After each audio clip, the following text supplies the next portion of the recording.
નમસ્કાર મિત્રો, હું ડૉક્ટર ઈશ્વર ચૌધરી. આજે આપણે કુપોષણ વિશે વાત કરીશું. કુપોષણ કે જે વ્યક્તિને પૂરતા પ્રમાણમાં પોષણ ન મળ્યું હોય, વિટામિન, પ્રોટીન કે પૂરતા પ્રમાણમાં મળ્યું ન હોય તેને આપણે કુપોષણ કહી શકાય. તો એના લક્ષણો શું શું જોવા મળે? તો પહેલું તો કે આપણે બાળકોમાં એનું વજન અને ઊંચાઈ એના જે ઉંમર હોય એના કરતાં ઘણું ઓછું જોવા મળતું હોય. બીજું કે એને સામાન્ય બાળક કરતાં બીજા બાળકો કરતાં એમનું પેટ ફૂલાયેલું રહેતું હોય. એની ચામડી જોવા જઈએ તો પીળાશ કલરની જોવા મળે છે. બીજું કે વારંવાર બીમાર પડી જતું હોય ને જલ્દી થાક લાગી જતો હોય, ચીડિયાપણું કરતું હોય, આ બધા બાળકોમાં લક્ષણ જોવા મળતા હોય. તો આપણે એને બચાવી કઈ રીતે શકાય?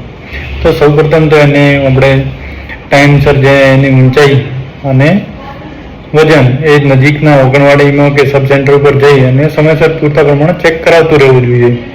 બીજું કે સમયસર આપણે વેક્સિનેશન જે આપણે રસીકરણ કરાવવું જોઈએ.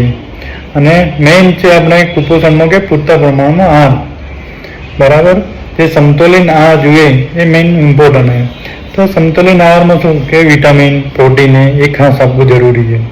તો પ્રોટીનમાં જે કે ઘરનું આપણે દૂધ, દહીં, છાશ, ઘી આ બધું અપાય. બીજું કે લીલા શાકભાજીઓ આપણે પૂરતા પ્રમાણમાં મળવા જોઈએ.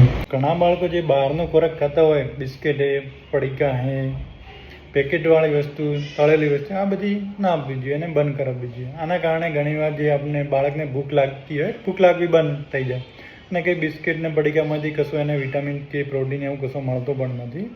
એટલે આવું બધું બહારનો ખોરાક ક્યારેય બાળકને આપવો જોઈએ નહીં. આ બધી સાવચેતી ધ્યાનમાં રાખવી જોઈએ.